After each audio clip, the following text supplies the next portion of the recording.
Hi there, Mystery Baker here. Hope you're all doing well. This is a very quick tutorial. It's how to make glaze icing for your cupcakes. These happen to be almond and cherry cupcakes. I've got some icing sugar and some warm milk. Just warm. I just warmed it in the microwave and I added a couple of drops of almond extract. But you don't have to. You can add a little bit of vanilla or you can just leave it plain. So I've got my icing sugar. All the ingredients will be listed below. And starting with a tablespoon,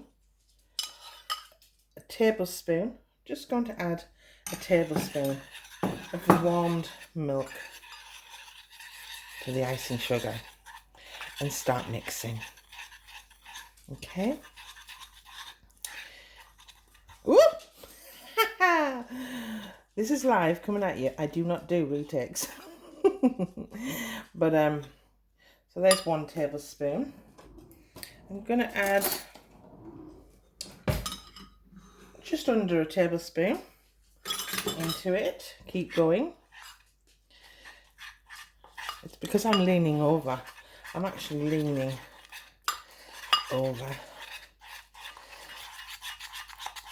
And there you have your icing sugar.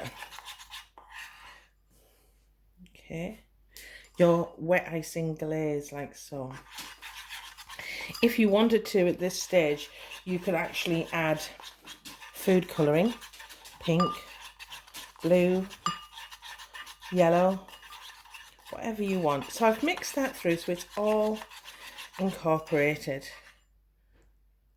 It's smooth and silky. Okay.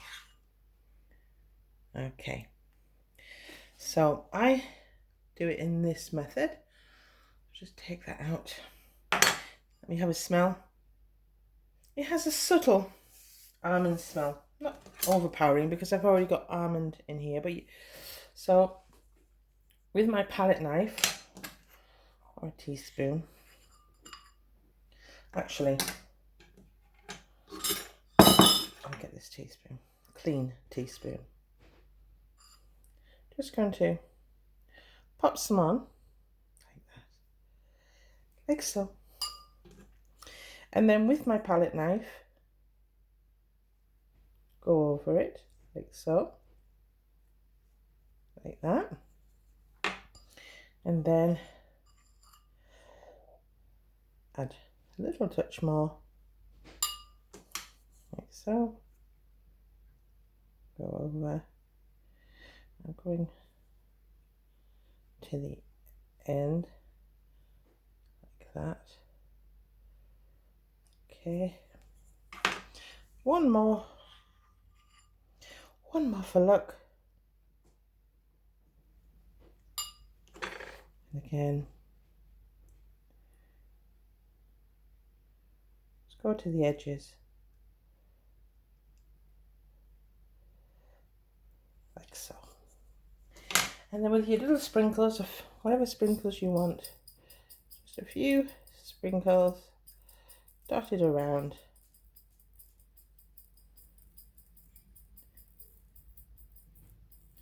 And they can be your favourite colours or a mixture. There you have it. And just let them to dry. Sit them down and they should dry within about 10 to 15 minutes if they're in a cool place. If it's a bit warm, a bit humid, it'll take longer. But that's it. Hope you like it. Thanks for your time. Bye.